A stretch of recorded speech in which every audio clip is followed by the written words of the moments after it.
संयुक्त अरब अमीरात यानी यूएई के राष्ट्रपति शेख खलीफा बिन जायद अल नहयान के इंतकाल पर भारत में एक दिन का राजकीय शोक और यूपी में अवकाश घोषित किया गया है।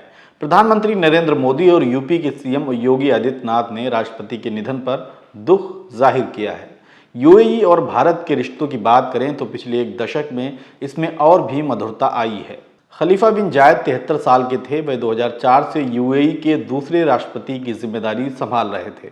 पिछले कुछ समय से अस्वस्थ चल रहे थे। शुक्रवार को उनका इंतकाल हो गया था। खलीफा बिन जायद के राष्ट्रपति रहते भारत और यूएई के बीच और भी घनिष्ठता आई है। प्रधानमंत्री नरेंद्र मोदी 2015 में जब पहली बार यूएई के दौरे पर गए थे तब सरकार ने अबू धाबी में मंदिर के लिए 20,000 वर्ग मीटर जमीन आवंटित की थी। साल 2018 में जब पीएम दूसरी बार यूएई गए तो उन्होंने इस मंदिर का भूमि पूजन और शिलान्यास किया था। अबू धाबी में बनने वाला ये पहला मंदिर है। यूएई की आबादी कोई 1 करोड़ से कम है, जिसमें 30 लाख भारतीय शामिल हैं, यानी यूएई का हर तीसरा नागरिक भारतीय है, जबकि यहाँ के मूल निवासियों की संख्या लगभग 15 लाख के आसपास है। इस तरह यूएई में अमीरातियों से दोगुनी आबादी भारतवंशियों की है। यूएई और भारत के कारोबारी रिश्ते भी काफ़ी अच्छे रहे हैं। चीन के बाद भारत यूएई का दूसरा सबसे बड़ा कारोबारी मित्र है। दोनों देशों के बीच मुक्त व्यापार समझौता हो चुका है। यूएई ने 2019 में भारत के प्रधानमंत्री नरेंद्र मोदी को अपने सर्वोच्च नागरिक सम्मान से नवाजा था। दोनों देशों के बीच इन रिश्तों को और मजबूत बनाने की कोशिशें लगातार जारी हैं। राष्ट्रपति के इंतकाल पर भारत में राजकीय शोक और यूपी में अवकाश को दोनों राष्ट्रों के बीच रिश्तों की इसी मजबूती के तौर पर देखा जा रहा है।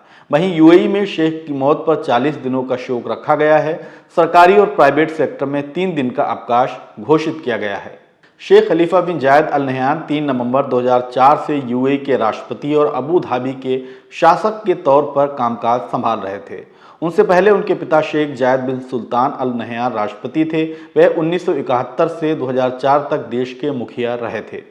शेख खलीफा ने अपने कार्यकाल में यूएई और अबू धाबी के प्रशासन को पुनर्गठित करने में अहम भूमिका निभाई है और कई सुधारों को लागू किया।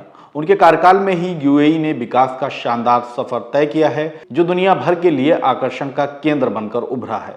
शेख खलीफा बिन जायद के कार्यकाल में ही दुबई में बुर्ज खलीफा जैसी विश्व की आलीशान इमारत बनकर खड़ी हुई है, जो पूरी दुनिया के सैलानियों के लिए आकर्षण का केंद्र है। दुबई यूएई का सबसे बड़ी आबादी वाला शहर है और विश्व के लिए शानदार शॉपिंग हब भी है।